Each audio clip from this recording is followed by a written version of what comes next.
हाँ जी बिटला। Next chapter reading skills. सबसे बड़ी बात है what are reading skills. Reading क्या होती है?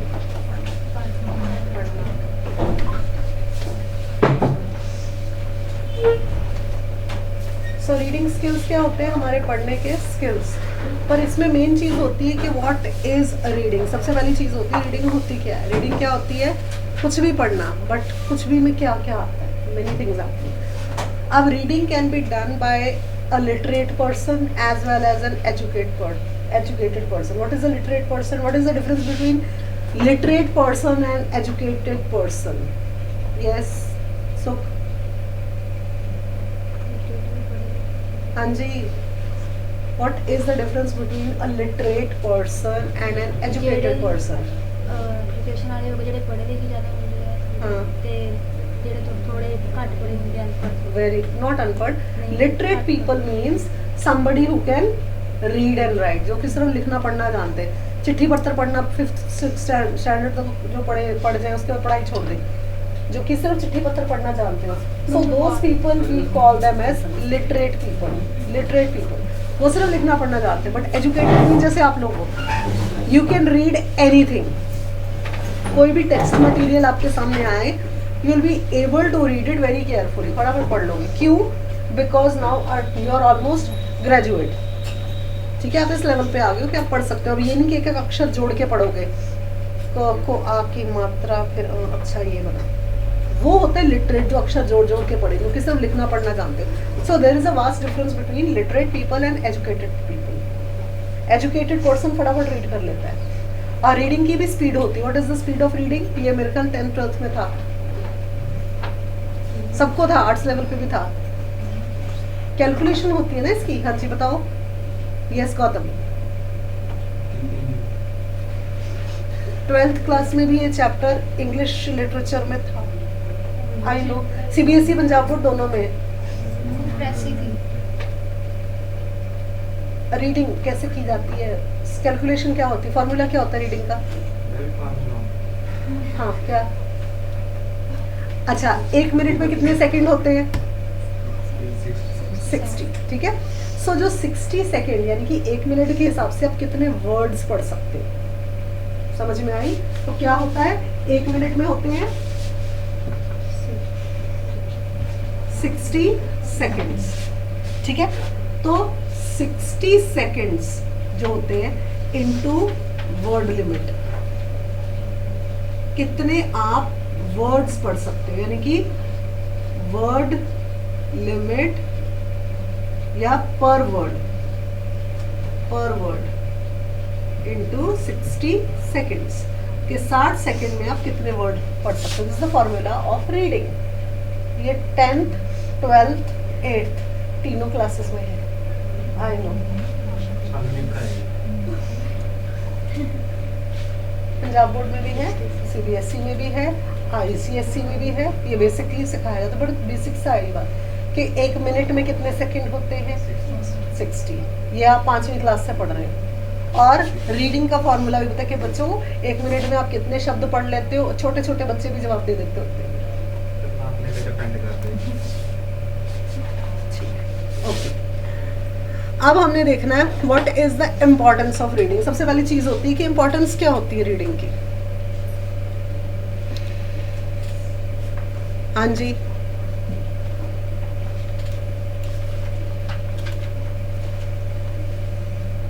बताओ। नॉलेज बढ़ती है हमारी पढ़ने और लैंग्वेज से फर्क होता है।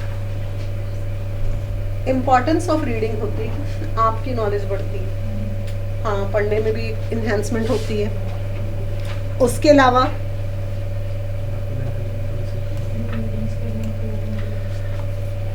सबसे बड़ी बात है कि आपने अपनी लैंग्वेज में क्या चीज़ देखी। Reading is regarding as important because it can be entertaining and educational. Entertaining भी होती है अगर हमें बिल्कुल पढ़ना लिखना ही ना आता होता। अगर चलो टीवी ना हो, नॉवल हो, कोई कॉमेडी टाइप ऑफ नॉवल आपके सामने पढ़ा, आप तो उल्टा सीधा करके देखोगे, पढ़ना ही नहीं आता। ठीक है, आप एंटरटेनमेंट कब होती है? अगर कोई एजुकेशनल चीज़ आप पढ़ के हंस रहे हो, अगर पढ़ना आता तभी तो हंसे हो। ठीक है, entertaining as well as educational. अब आपकी बुक्स है, अब आपको पूरी तरह पढ़ना आता है, सिर्फ आप थोड़ा थोड़ा मीनिंग लिखते हो, पढ़ना पूरा आता है, पढ़ के कर सकते हो, because you can understand it, आपकी अंडरस्टैंडिंग इतनी डेवलप हो चुकी है. One can open up new worlds and enrich your life. You can improve hand-eye coordination and enhance social skills. आपके social skills भी तभी बनते हैं. Socially आपको लोग कैसे जानते हैं? आपकी business से, आपके काम से. और business और काम कौन करता है? जो पढ़ा लिखा person है, educated है. ठीक है ना? आप कल को suppose करो किसी बहुत बड़ी कंपनी में लगते हो या बाहर चले जाते हो, तो नेचुरली अगर आप स्टडी बेस पे जाते हो तो स्टडी किए तभी जा रहे हो, लिखना पढ़ना आता है. ठीक है ना? So, but for learning a foreign language like English, reading in that language has additional importance benefits that can help you to learn language faster. अगर आपको कोई second language जैसे ESL की full form मैंने बताई है, English as a second language.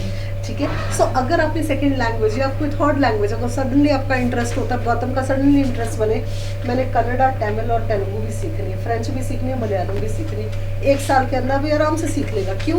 क्योंकि already एक सेकंड लैंग्वेज हम लोग सीख रहे हैं. सो अगर हम एक सेकंड लैंग्वेज सीख रहे हैं ना, इतना याद रखना, तो आप थर्ड, फोर्थ, फिफ्थ लैंग्वेजेस भी सीख सकते हो. यहाँ तक कि चाइनीज, जर्मन और फ्रेंच भी आराम से सीख सकते हो.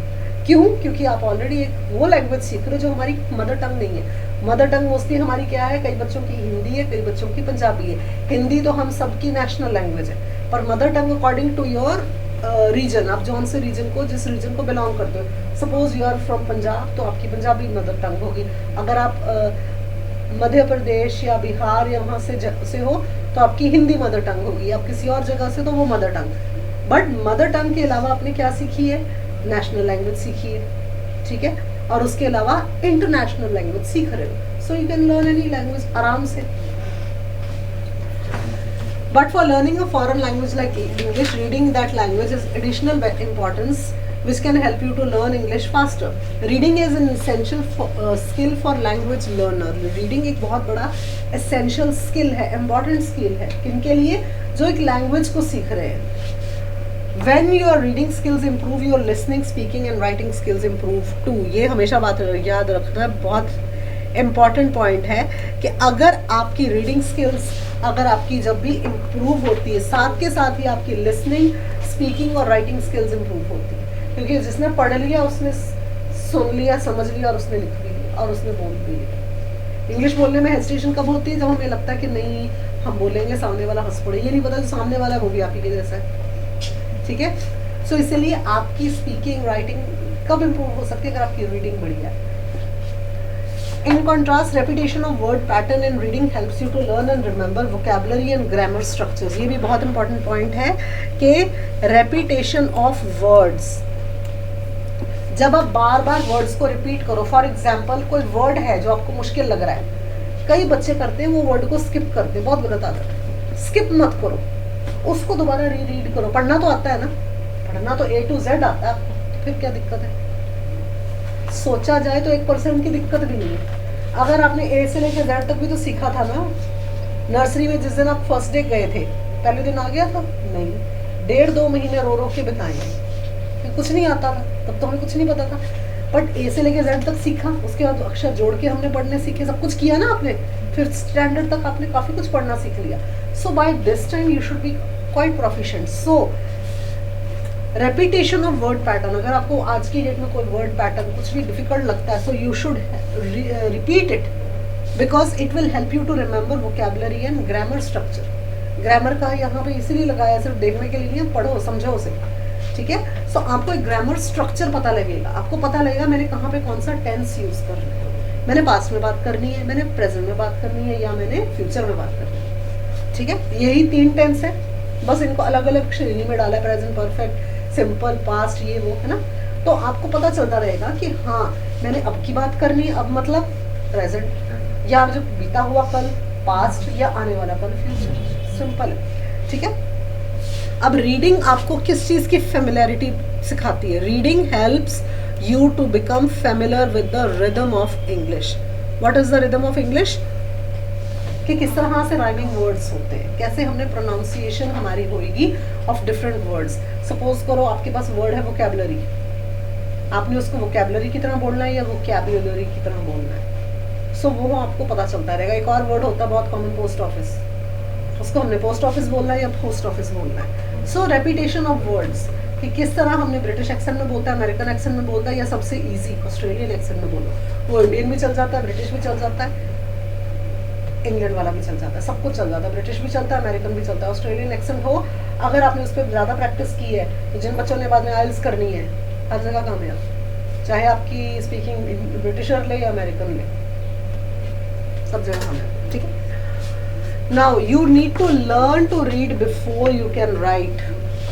यू नीड टू, ये हमेशा याद रखो कि you need to learn to read before you write. So reading is the best way to learn and remember the proper spelling of words. जब आपने रीडिंग करी है, आपने प्रॉपर स्पेलिंग सीखी है, ठीक है, जैसे मैंने आपको वोकैबुलरी वर्ड बोला है, उसके आपने प्रॉपर ब्रेक करके, जब भी कोई वर्ड आप ब्रेक करके लिखोगे ना,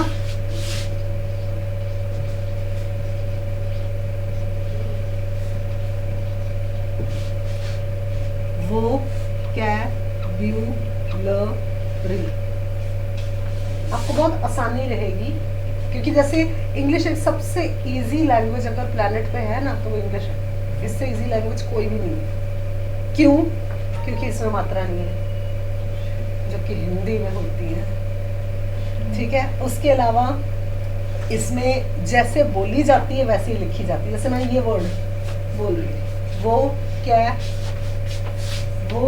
कैब्यूलरी, ठीक है. So it is written as it is spoken. ये चीज़ हमेशा याद रखना. So next is what are reading skills? पढ़ा के skimming, scamming. Skimming क्या होती है मैं आपको शॉर्ट में बताती हूँ. Skimming is when you go through words. मैंने देख लिया. Scamming होती है हेडलाइंस देख ली, फिर उसके बाद हमने उसको एक्सटेंसिव रीडिंग में लेके जाते हैं कि एक एक अक्षर केयरफुल रीड करना. ठीक है. सबसे पहले हम देखेंगे what is skimming. Skimming is sometimes referred to as getting as gist reading where you are trying to glance over material and the main idea. When you get the gist of the idea. Gist क्या होता है? What is gist? Gist होता है कि हाँ मेरे को पता है, इसका ये मतलब है. सेंट्रल आइडिया ले लेना. You get the gist of the idea, glance over the material to grasp the main idea. Glance मतलब आपने बस एक निगाह मार ली, निगाह मार ली, अच्छा, इसका ही मतलब है, पहले ही पता लग गया. सो स्किमिंग में help you in order to know what the text is more about. Skimming, the way you do the read is first and last paragraph. इसमें क्या होता है, सबसे पहले फर्स्ट पैराग्राफ पढ़ो, फिर लास्ट पैराग्राफ पढ़ो, और फिर इसकी हेडलाइंस चेक करो कि क्या क्या हेडिंग्स इसकी बनती है. स्किमिंग में help in order to know what the text is about and its most basic level. Skimming में आपको पता चल जाता है टेक्स्ट किसके बारे में है, पूरे मेन आइडियाज मिल जाते हैं किस चीज़ के बारे में है, और हमने आगे इसको अपने वर्ड्स में कैसे रिप्रोड्यूस करना है. You might typically do this with a magazine or newspaper that would help you to mentally and quickly shortlist those articles which you might need to consider for a deeper read. मतलब कि आप newspaper articles उसमें से अपने देख लेना, ये article important है, ये इम्पॉर्टेंट है, ये इम्पॉर्टेंट है, ये इम्पॉर्टेंट है, ये आपने देख लिया, बाद में उसको अंदर से इंटरनली पढ़ रहे हो. तो स्किमिंग से सारा आइडिया लग जाता है कि हाँ ये है, ये है, ये है. ठीक है. You might typically skim and search for a name in a telephone directory. You can reach the speed count of even 700. बात आ गई ना, words per minute. ठीक है. So this is very important. Calculation is very important कि how many words you can read per minute के हिसाब से. So in this you can read the speed count. आपकी speed count बहुत ज़रूरी है. Every day you should do a speed count. मैंने diary लगा के रखी कि how many words I read per minute. मैं तो डायरी, अब तक तो वो डायरी बहुत पुरानी हो चुकी है, I've made a new diary. So word per minute आपकी रीडिंग स्पीड कैसी होती है, वर्ड पर मिनट कैलकुलेट किया करो कि मैंने 1 मिनट में कितने वर्ड्स पढ़े. हाँ, और फिर साथ में उसकी डायरी लगा ताकि नेक्स्ट क्लास में बता सको. ठीक है. वर्ड पर मिनट, उसके अलावा एक छोटी सी वोकैब रखो, वोकैब वर्ड्स रखो कि मैंने आज नए वर्ड्स कौन कौन से सीखे, ठीक है, और उसको फिर चाहे बोर्ड पे भी लिख के बाकी स्टूडेंट्स को बता सकते, ठीक है। You can reach a speed count of even 700 words per minute if you can train yourself well in a particular method. Skimming will certainly save you a lot of time as you grasp the main idea of whatever you are reading. But do not expect your comprehension to be high during this process. Skimming में ये ना सोचना है comprehension high हो जाएगी, क्योंकि skimming क्या होती है, हमने पढ़ा, because in that we are using our mouth, vocal cords as well as eyes and brains. But in silent reading what we are doing, silent reading आप तो शुरू से करते आ रहे हो। What is silent reading? You are just reading from your eyes to mind. क्यों? Your eyes are focused on reading और आप सिर्फ उसको पढ़ के समझ रहे हो। स्किमिंग में ये मत सोचना मैं कॉम्प्रिहेंड कर सकूंगा, क्योंकि आप साइलेंट रीडिंग नहीं कर रहे हो, you are just getting the main ideas. So whether you are reading or not, do not expect comprehension to be high during this process. However, skimming is useful when your goal is to preview the text to get a better idea of what is it about. ठीक है, skimming क्या कहाँ पे ज़रूरी होती है?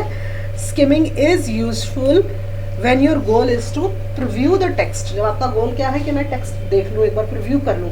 There are two things, previewing and reviewing. What is previewing and what is reviewing? Preview क्या होता है? प्रीव्यू होता है कि आपने प्रायर टू द रीडिंग देख लेना, एंड रिव्यू बाद में हमने पढ़ने के बाद रिवाइज करना। So preview to get a better idea of what it is all about, it will help you to prepare for a deeper learning, ठीक है। तो स्किमिंग विल जब आप एक बार अपना प्रीव्यू कर लिया कि हमने ये सब कुछ करना है, ये सब कुछ पढ़ना है, तो जब आपने बेटर और डीपर कॉन्सेंट्रेटेड लर्निंग करनी हो, skimming will be useful, because आपने पहले ही अंडरलाइन और हाईलाइट कर लिया है कि हाँ मैंने ये चीज दोबारा पढ़नी है, ये करनी है, ये करनी है। Next is scanning. What is scanning? Picture yourself visiting a historical city guidebook in hand. You would most probably just scan the guidebook and see what site you might want to visit. Scanning involves getting your eyes quickly shuttle across sentence and is used to get a simple piece of information. Scanning means कि आपने अगर suppose करो आप कहीं पर घूमने गए हो, suppose करो आप आगरा गए हो, अब आपने कहा मैंने ताजमहल देखना है, मैंने कोई और किला देखना है, ये देख, तो उसमें आपने क्या क्या चीजें आपने वो फिर उसकी बाद में डीपर अंडरस्टैंडिंग, ठीक है।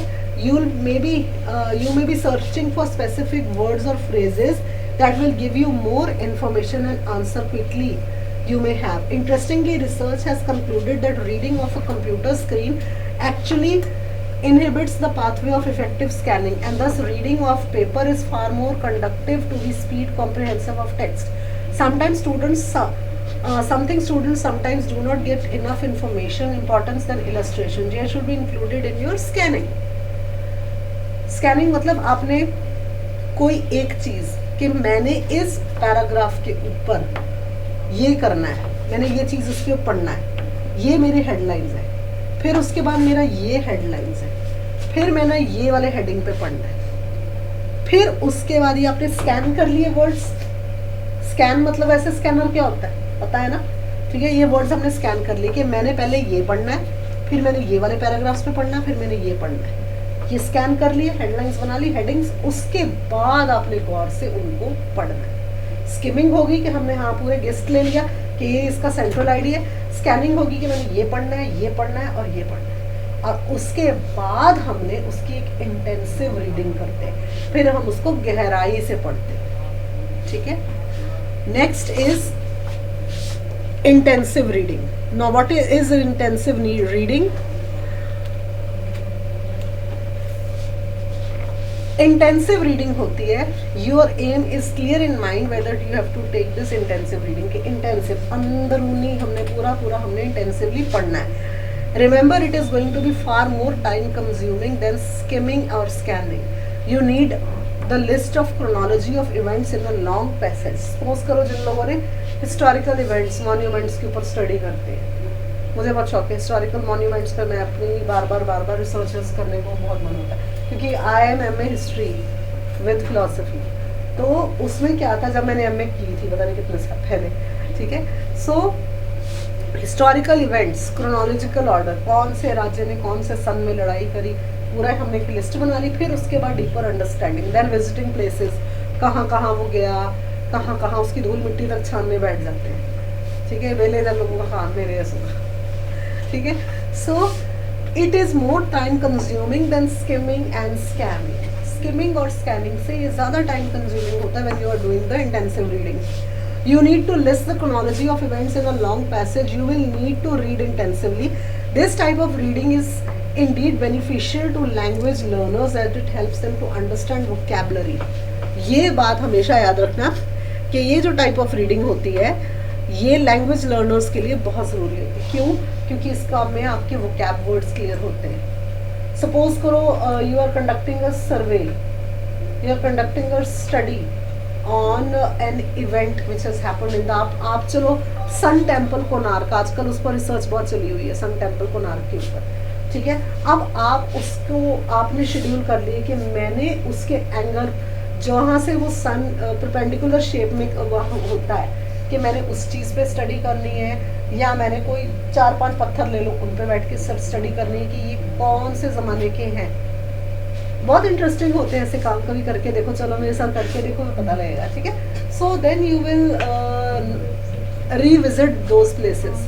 फिर आप क्या करोगे, आपके पास पूरा आपका वो होगा, सेगमेंट होगा, ठीक है ना, वो पूरा खोलोगे जिसमें आपके अलग अलग टूल्स होंगे जिससे आपने स्टडी करना है। तो उसमें क्या होगा, कई वर्ड्स अनक्लियर होंगे तो उसके वोकैब वर्ड्स को अंडरलाइन करने में काम आता है। Next is reading a huge amount of information just before an exam does not work very well. ये तो आप लोगों के लिए बहुत ज़रूरी है कि just reading just before the exams वो काम नहीं आता कि हाँ भाई एक्सटेंसिवली परसों पेपर है, अब हम 2 दिन ज़रा एक्सटेंसिव रीडिंग कर लें, आ ही जाएगा। तो हर वक्त पढ़ना बहुत ज़रूरी होता है। Longer period of time for knowledge and resulting from intensive reading. Moreover, it helps with the retention of information. तब extensive reading का क्या काम भी होता है, retention of information, आपको याद भी रहे आपने क्या पढ़ा है। For longer period of time and knowledge resulting from intensive reading, which persist you for long term memory. ठीक है, इंटेंसिव रीडिंग से आपकी लॉन्ग टर्म मेमोरी रिटेन होती है। क्यों? क्योंकि आप बार बार पढ़ रहे हो। क्यों जोर दिया जाता है पढ़ो पढ़ो पढ़ो? इसलिए दिया जाता है क्योंकि आपकी मेमोरी रिटेन होती है, क्योंकि आपने एक बार पढ़ा, स्किम किया, स्कैन किया, जब आप सेकंड या थर्ड टाइम करेंगे आपको पहले से योर फिंगर में automatically go towards that section जो आपने पहले से पढ़ा है। क्योंकि आपने जैसे सपोज करो मैं आपको एग्जांपल देती हूँ पिक्टोरियल डायग्राम्स के। पिक्टोरियल डायग्राम्स के ऊपर आपकी ज़्यादा प्रैक्टिस होती है हमेशा। सबसे पहला पिक्टोरियल डायग्राम कौन सा पढ़ा था? बहुत ज़्यादा पढ़ा है वो, 5th क्लास क्या 3री से शुरू हो गया था और सभी बच्चों को पढ़ाया जाता है।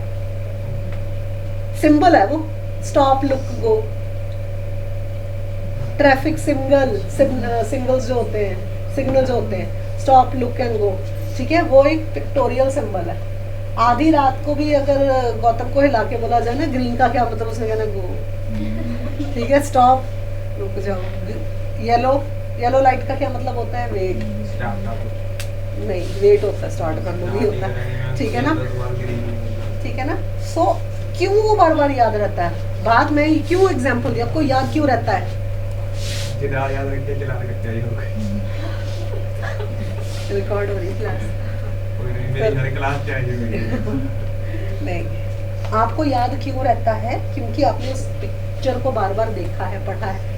आपकी when you were a kid 3री क्लास से लेके 5वीं तक हर चैप्टर में ऑलमोस्ट ये सिंबल्स वाला होता था, ठीक है। क्यों?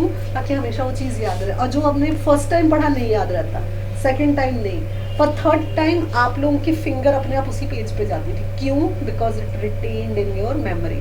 सो your memory for intensive reading और extensive, your memory is being used first of all by your eyes. Read कैसे करते हो? From left to right, left to right करते हो ना रीड पेज के, है ना, लेफ्ट से राइट। उसके बाद आपकी आईज से पहले रीड करते हो, it goes to your mind.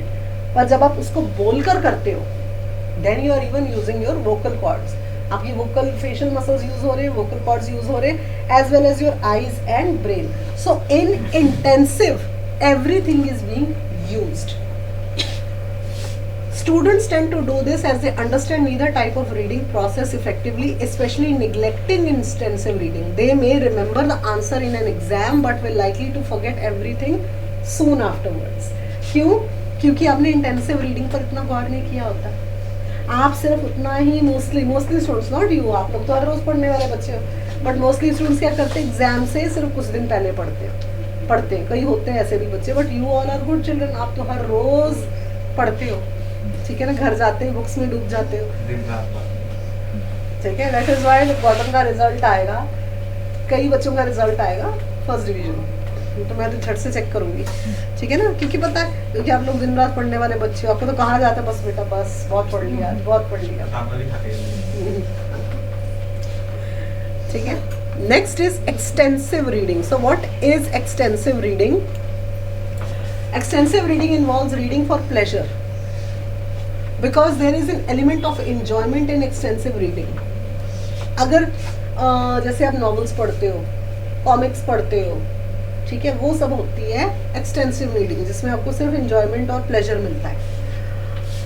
It is unlikely that students will undertake extensive reading of a text they do not like. It requires a fluid decoding and assimilation of text and context in front of you.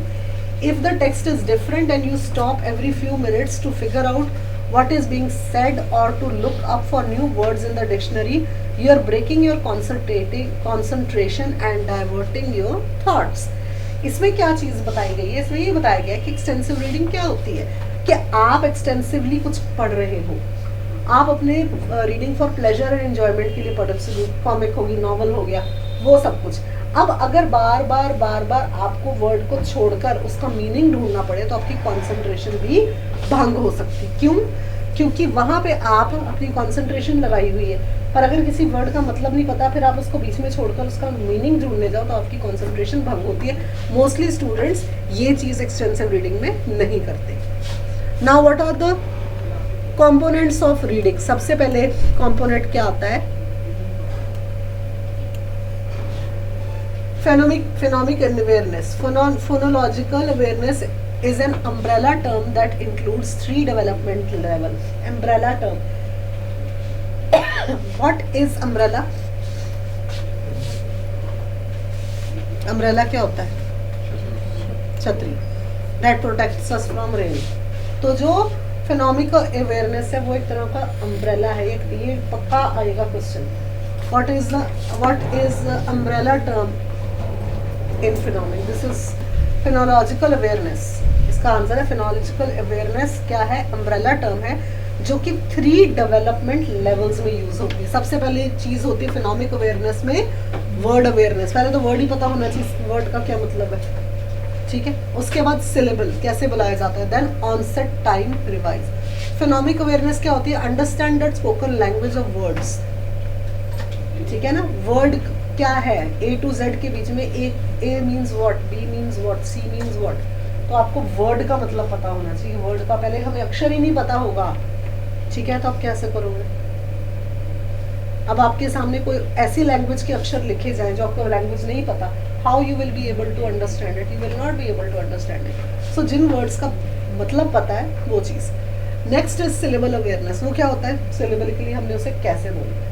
सबसे पहले हम देखेंगे कि फिनोनिक्स क्या होती है. Phonics is the relationship between letters और letter combination. Letters जैसे ये लिखी हुई लेटर्स है, एंड लेटर कॉम्बिनेशन. ये है letter PHO, these are letters, and letter combination, ये सारे लेटर्स की कॉम्बिनेशन. ठीक है, in written language and the individual sound in spoken language. Phonemic instruction teachers students how to use this relationship to read and spell words. किस तरह से हमने रीड करना है वर्ड्स को और कैसे फिर हमने इनको स्पेल आउट करना है, ये आपको पता चलता है. The national reading panel indicated. एक नेशनल रीडिंग पैनल भी है जिन्होंने वर्ड पर मिनट एंड ऑल दैट बनाया ना, नेशनल रीडिंग पैनल है.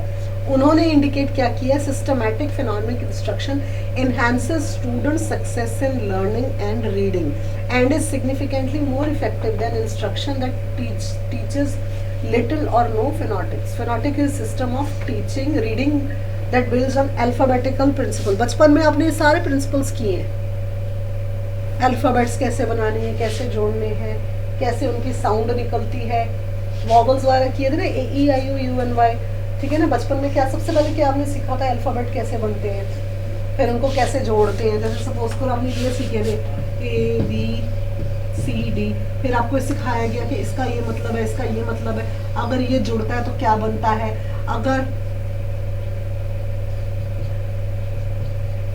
बी ई और डी ये दो हमने तीन जोड़े तो क्या बना, ये आपको बचपन सिखाया जाता था, बेड, ठीक है। छोटा सा एग्जांपल मैंने आपको दिया। सो ऑल दीज कि आपको पता चलता रहा कि हाँ how the word is formulated, इस वर्ड का मतलब क्या है, ठीक है। अगर इनको अक्षरों को हमने जोड़ा तो कौन सा सेंटेंस बना, कौन सा वर्ड बना। So all this is in phonemics. As student begin their transition of phonemics, they learn relationship between sound and the letter they represent. Sound is written language, phonemic awareness improves phonemic skills, phonemic skills improve phonemic awareness। पहले skills कि इनकी spelling क्या है, फिर ये बोले कैसे जाते हैं, प्रोनाउंस कैसे किए जाते हैं, इसको ब नहीं बोलना, इसको क्या बोलना है, बी बोलना है, ठीक है। वो आपको पता लगा phonemic इसकी साउंड ऐसी है, यही सीखा था।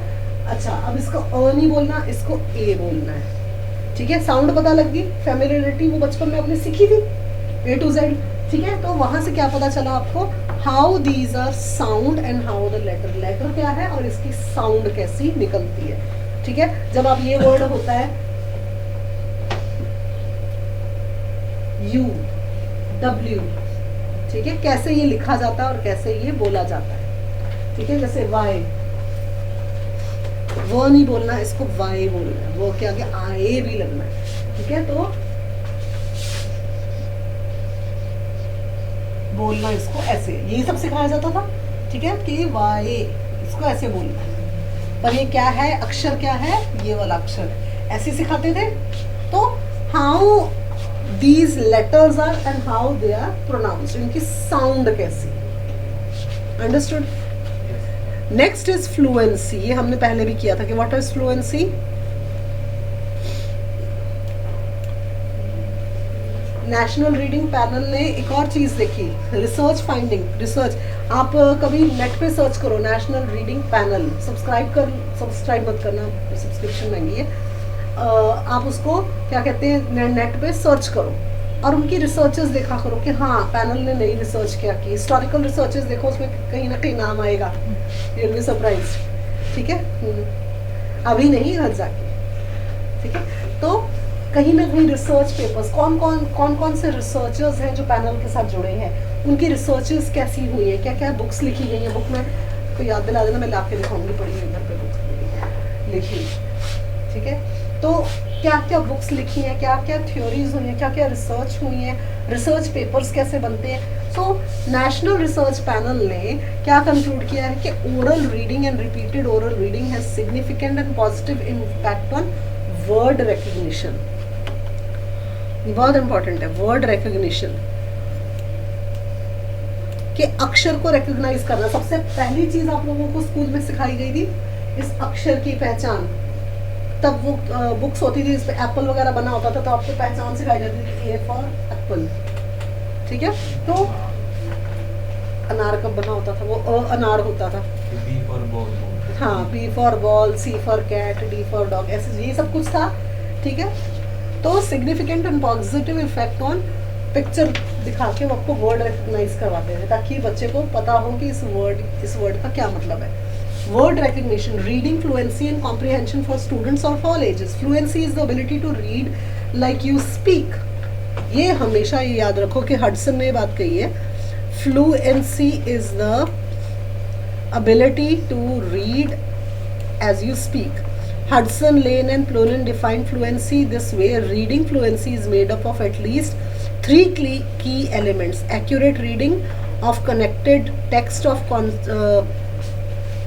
at a conversation rate with appropriate prosody and expression.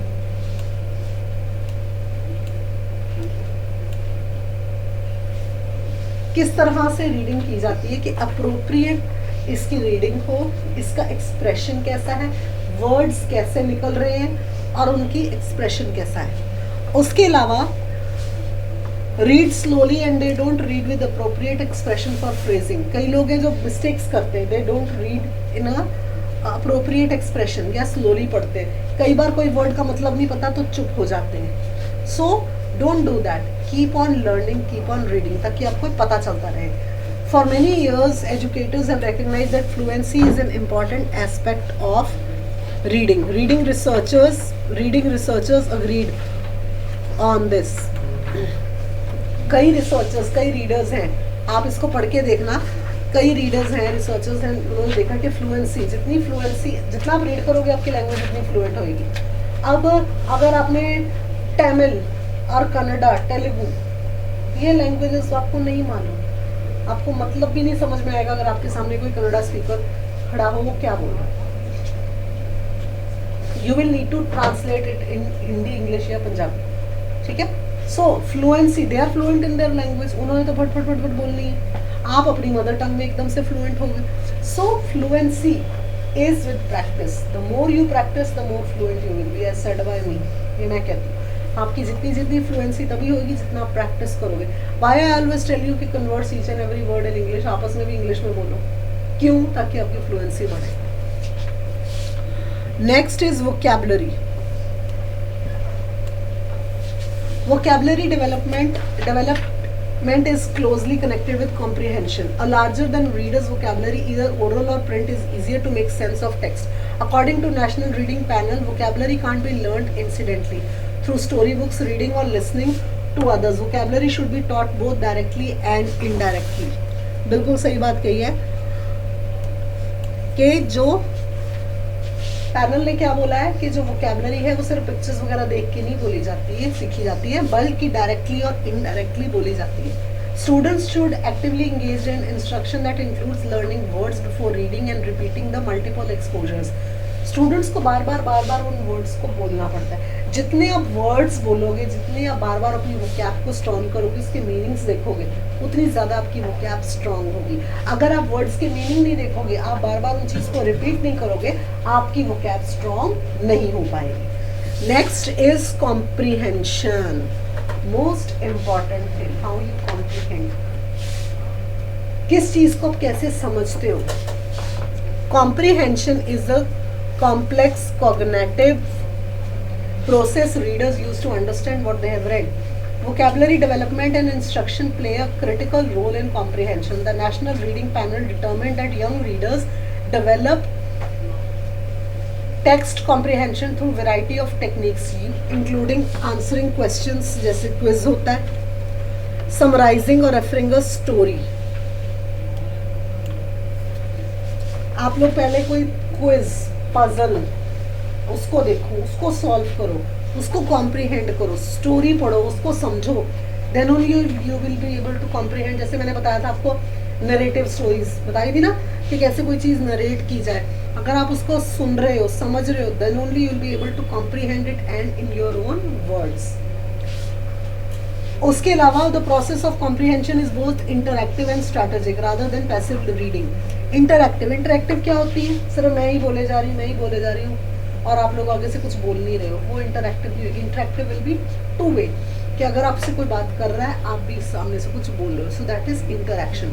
So vocabulary building will be done, comprehension and vocabulary building will be done through interactive sessions, के आप भी कुछ बोल रहे हो, सामने वाला भी कुछ बोल रहा है। इंटरएक्टिव सेशन वही चीज होती है। Next is how to improve comprehension. Use prior knowledge, previewing. Prior knowledge, preview करना, पहले से आपको पता हो कि क्या चीज है। When students preview text, they tap into what they already know. This will help them to understand the text what is about. It provides a framework for any new information they read.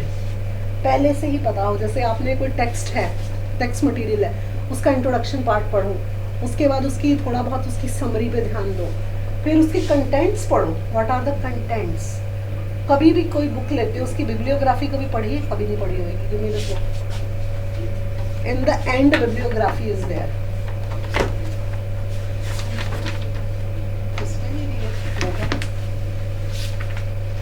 Yes, web links जो लिखा है, this is known as bibliography. What is bibliography? कि कहाँ कहाँ आपको further readings मिलेंगी regarding the particular context which you are reading. जो आप कंटेंट पढ़ रहे हो, कंटेक्स्ट पढ़ रहे हो, उसकी और रीडिंग्स कहाँ से मिलेंगी. वेब लिंक्स तभी लिखा है. दैट मीन्स बिब्लियोग्राफी, कहाँ कहाँ से आप और मटेरियल, इसी चीज़ के रिव्यू आप कर सकते हो. इसी चीज़ से रिलेटेड मटेरियल आपको कहाँ मिलेगा. सो use this. Next is predicting. When students make prediction about the text they are about to read, it sets up expectations based on their prior knowledge on similar topics. As they read, they may mentally revise their predictions as they gain more information. Prediction, कई बार आप predict कर लेते हो. जैसे story पढ़ रहे हो, आपको पता है जी एंड में ये होगा, पहले से प्रिडिक्ट. और जैसे जैसे आप उस स्टोरी में आगे बढ़ते जाओगे, आज जब अगर वो स्टोरी आपकी प्रिडिक्शन से मेल खाती रही, तो you will be able to get a more clearer picture. आपके लिए पहले से क्लियरर पिक्चर होगी, because you will be able to get more information कि yes I have read this priorly, पहले से मैं पढ़ चुकी हूँ या पढ़ चुका हूँ, मुझे पता है इसका यही एंड होगा. ठीक है, तो वो उसमें आपकी अंडरस्टैंडिंग और इन्फॉर्मेशन एड अप होगी, and your understanding will also be clear regarding that information. Next is identifying main ideas and summarization. You should identify the main idea. The main idea, central idea क्या है, story का या जो भी चीज़ आपने passage पढ़ा है उसका मेन आइडिया क्या है, और फिर उसकी हमने समरी, एंड में चैप्टर में समरी दी होती है, आपके हर चैप्टर के एंड में समरी दी हुई है.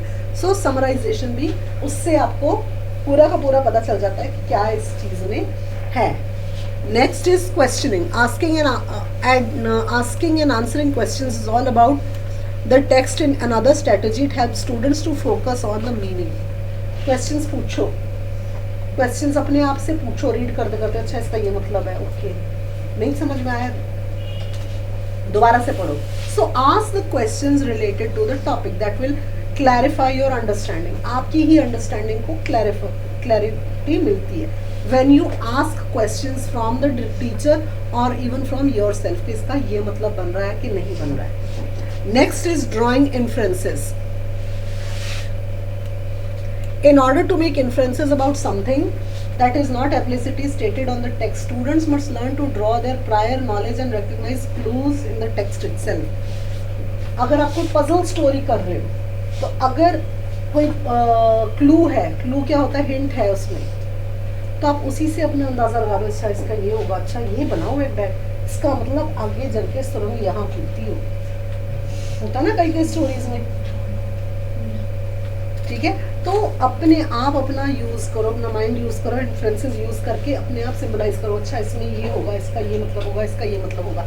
सो उससे क्या होगा, आपकी प्रायर नॉलेज जो है, क्योंकि आपने क्लूज पढ़े, उससे आपको प्रायर नॉलेज का पता रहेगा कि ओके, क्योंकि आपको पहले से आपने चीज़ पढ़ी है, तो क्लूज जब होंगे उससे आपकी प्रायर नॉलेज, पहले से पढ़ा और क्लू, आपके अंडरस्टैंडिंग से काम आप चला दोगे कि इसका ये मतलब है, इसका ये मतलब है. Next is visualisation.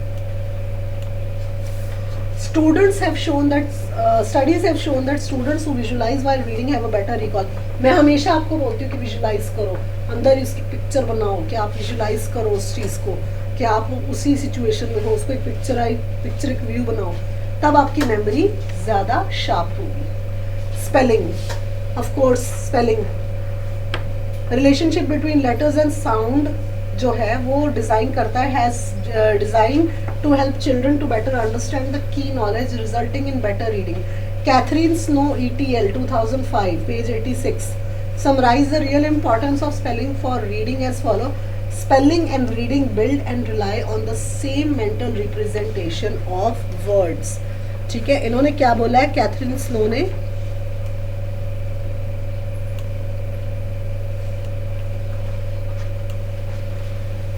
Importance of spelling बताइए. Spelling and reading build and rely on the same mental representation of word. कि स्पेलिंग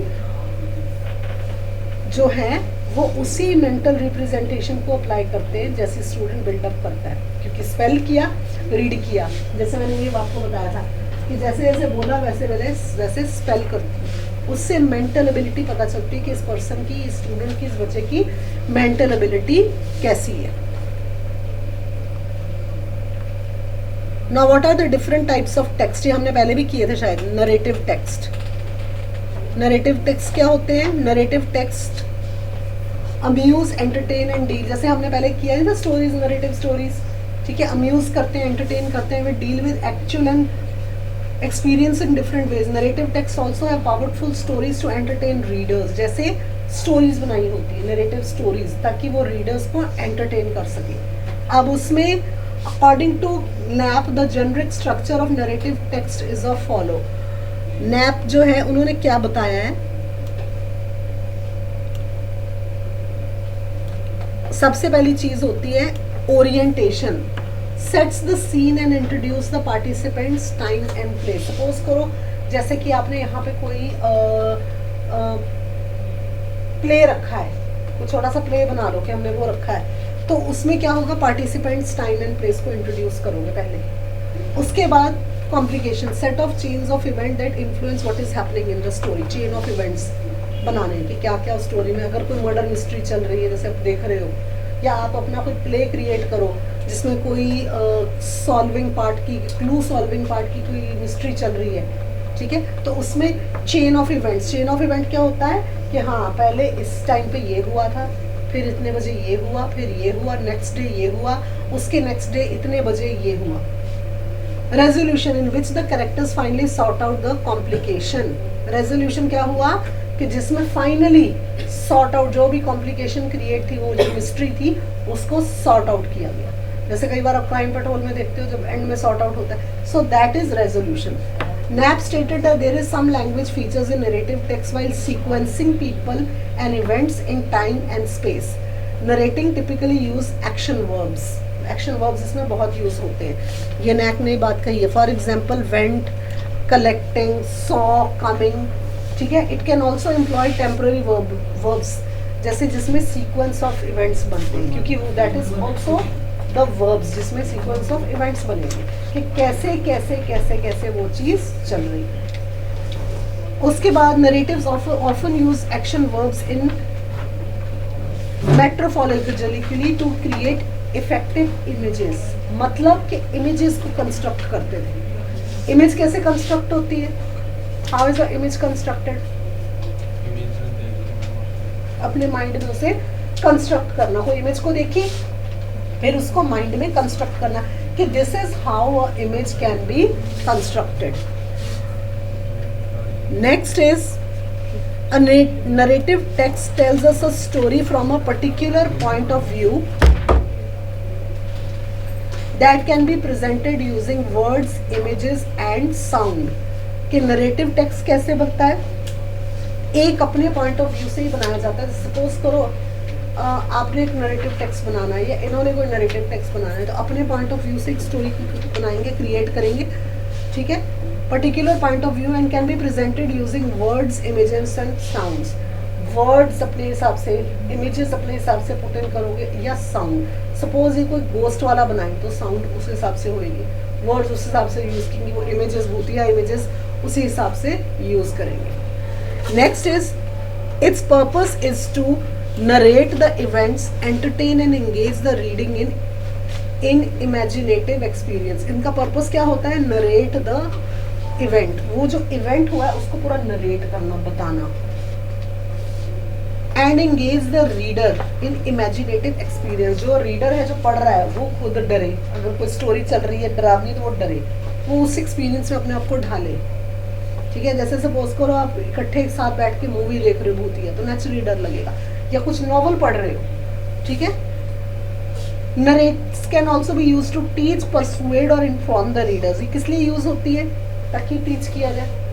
ठीक है, परसुएड किया जाए, मतलब लोगों को भी उस चीज़ में डाला जाए, उनको इनकरेज किया जाए कि आप भी ऐसा कुछ काम करो.